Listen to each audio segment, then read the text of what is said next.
E o tamanho dessa extrema-direita no Brasil hoje?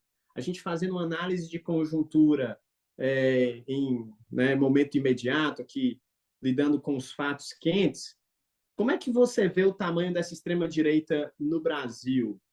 Ela é capaz de crescer, de se expandir? Ela é muito grande a ponto de já apresentar vários fragmentos, várias fraturas, como as esquerdas são, né, muito múltiplas? Ou você coloca todo mundo aí no mesmo balaio?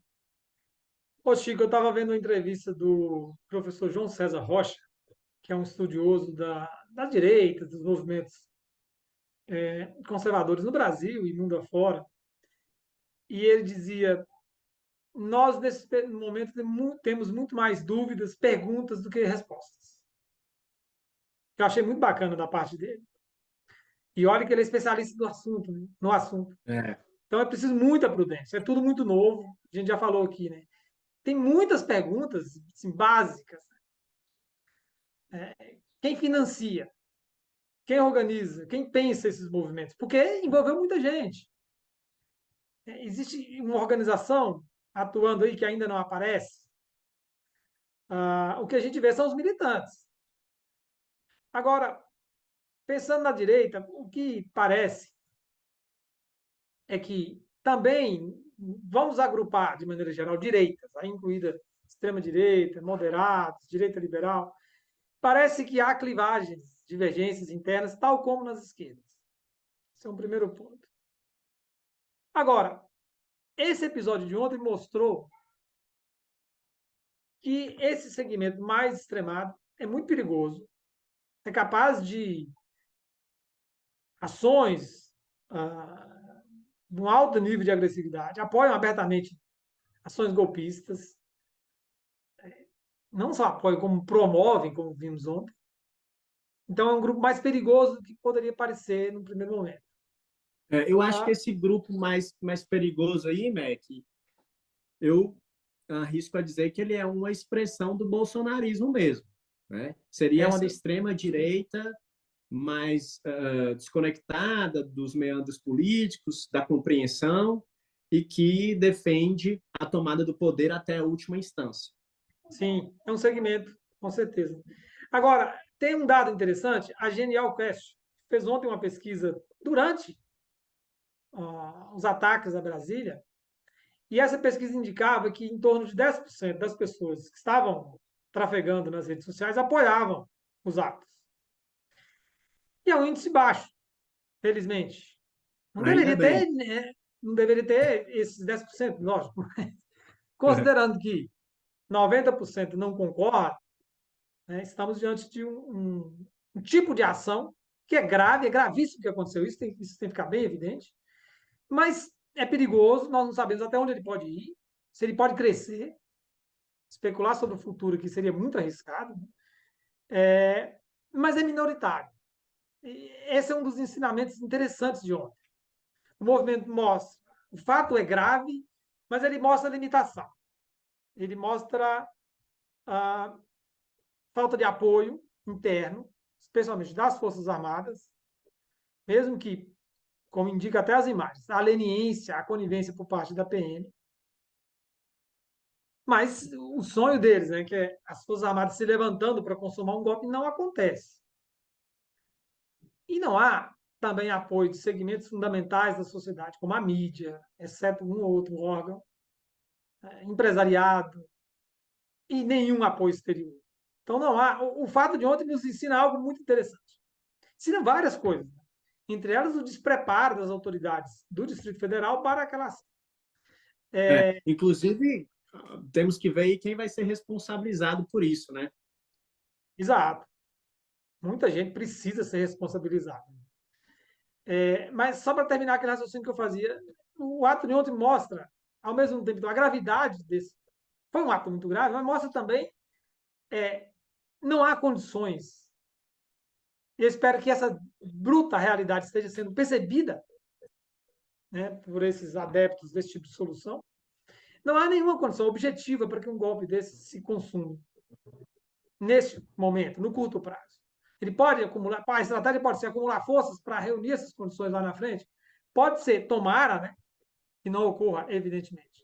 Mas no curto prazo ficou evidente que não há nenhuma condição objetiva para um golpe acontecer. Nós estamos falando não há, é no presente. Né? Eu sempre falo, não arrisque nada sobre o futuro, porque só Deus sabe o que virá no futuro. E mais importante, não há condições para um eventual governo golpista se manter no poder. Eu sempre aponto esse aspecto. Como você sempre lembra, né, o Brasil rapidamente se transformaria num páreo no cenário internacional. Correto. Mas, ainda dentro dessa temática da gravidade do fato, eu acho assim que nós, historiadores, já estamos vivendo o colapso dessa nova república. Não sei dizer se o fim, mas eu acho que nós já estamos dentro do olho do furacão e ela está se desmoronando. O novo presidente e seus ministros, como o senhor falou, né, os adeptos para as soluções desse problema, parece que eles começaram esse novo governo com uma tentativa ou um aceno de conciliação em relação a essas forças mais extremas, tendo em vista que parece, né, pelo que a gente tem visto aí, tem setores dentro das Forças Armadas que são ligados a essa tendência mais da extrema-direita. Houve um erro de cálculo político? Será necessária agora uma reavaliação do novo governo de como lidar com essas forças mais extremas que estão dentro do Exército, das Forças Armadas? Como enfrentar esse problema? É com a conciliação, a pacificação, ou serão medidas mais extremas, expurgação, exoneração, e só isso vai resolver? Quer a resposta mais segura? Não sei, não tenho a menor ideia. Mas, Chico, É grave, não é? É muito grave. muito. Há um primeiro registro aqui muito importante que, assim, ah, parece haver, isso muita gente diz, uma forte adesão a esse tipo de estratégia política, esse tipo de pensamento e ação política entre os militares de baixa patente, tanto do Exército como das forças policiais, militares, Brasil afora. A grande pergunta é o que pensam os comandos. Parece, né? Nós estamos aqui no plano da especulação nesse aspecto. Se dependesse da vontade de grande parte, não sei se é grande parte, vamos colocar de um segmento que a gente fala de maneira segura. Se dependesse da vontade, da disposição de segmentos armados do Estado brasileiro, um golpe já teria sido dado. Eu diria assim. Eu não sei qual é o tamanho desse segmento. Mas ninguém sabe com segurança o que pensam os comandos. E aí, em se tratando de instituições militares, o comando é decisivo, é fundamental. Aí me atendo mais à sua pergunta, mas depois eu quero voltar na questão dos comandos, porque há uma nota das Forças Armadas de algumas semanas atrás, né, comentando os acampamentos, antes da posse de Lula, que vale uma discussão. Mas o que o novo governo deve fazer agora? Aí é uma pergunta dificílima. Tem um ponto que você coloca que aí sim a resposta é segura. É preciso reavaliar? É preciso reavaliar. Agora, o que essa nova avaliação vai constatar é que nós não sabemos, evidentemente.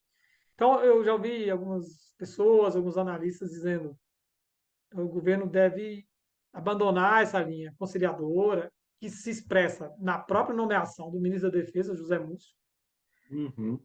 porque ficou evidente ontem que não dá para conciliar, é preciso punir, é preciso ter uma ação enérgica para retirar, para desbolsonarizar, né, como você está dizendo, as polícias e as armadas. Mas a pergunta é, feita essa nova avaliação, o que vai ser constatado?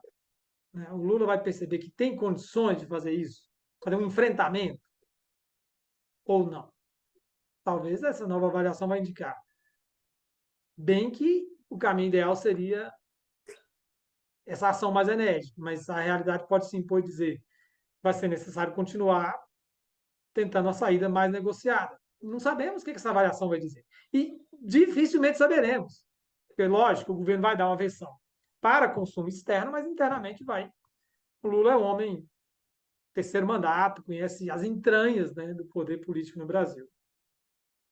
Ele não vai, acho que não vai dar um passo em falso. Pois é, nós, historiadores, a gente lida com esse campo das disputas de narrativa, né? Eu queria chamar aqui a atenção nesse nosso bate-papo, né, para a questão da narrativa que sustenta boa parte desse segmento de pessoas que, inclusive, estavam lá ontem no ato golpista, que seria essa noção de que o Supremo, juntamente com esse novo governo, eles comandam uma ditadura, né?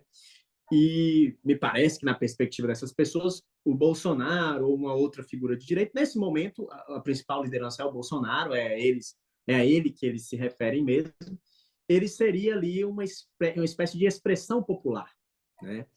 E que essa ditadura institucionalizada, ela reprime esses manifestantes, a força de vontade desses manifestantes, e ela é como se fosse uma oposição direta ao Bolsonaro e tudo que o Bolsonaro representa. Como dialogar diante desse tipo de narrativa? Isso tem algum fundamento? Não parece um pouco distante da realidade? Porque pensar numa articulação entre o Supremo e o novo governo parece uma coisa meio distante da realidade, não? Eu penso que o que é mais distante da realidade, o que é mais absurdo, é dizer que ah, um movimento que recorre à força, que clama por um golpe, se dizer democrático.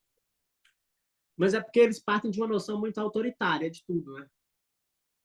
Algumas coisas tipo, são assim, precisam muito ser debatidas, e aí penso que nós, professores, não só nós, jornalistas, pessoas em geral que falam e que ajudam a formar a opinião, né, vamos dizer assim. Hoje todo mundo ajuda a formar a opinião, né? Mas nós temos uma responsabilidade muito grande que é assim, eu vejo pessoas dizendo, por exemplo, o poder emana do povo. Não sei se você já deparou com isso, né? Militantes, pessoas Sim. simpatizantes ou militantes dessas ações antidemocráticas recorrerem a esse argumento. O que é falso. O poder emana do povo, mas por vias, por canais, por instituições. Esse poder se expressa em eleições, né, no regime democrático no Brasil. Através do que a lei regulamenta. Então, o fato. Tem uma dimensão popular nesses movimentos? Tem. Tem, Isso foi o que eu significa. falei. Eles entendem que o Bolsonaro é, inclusive, uma expressão dessa dimensão Claro que popular. é. Agora, isso significa que o fato de que tem apoio popular, tem apoio social, civil, já é uma garantia de que é bom, é legítimo, é correto, é democrático? Não. Nós temos um sem número de exemplos históricos, né, da sociedade mobilizada por uma causa não democrática.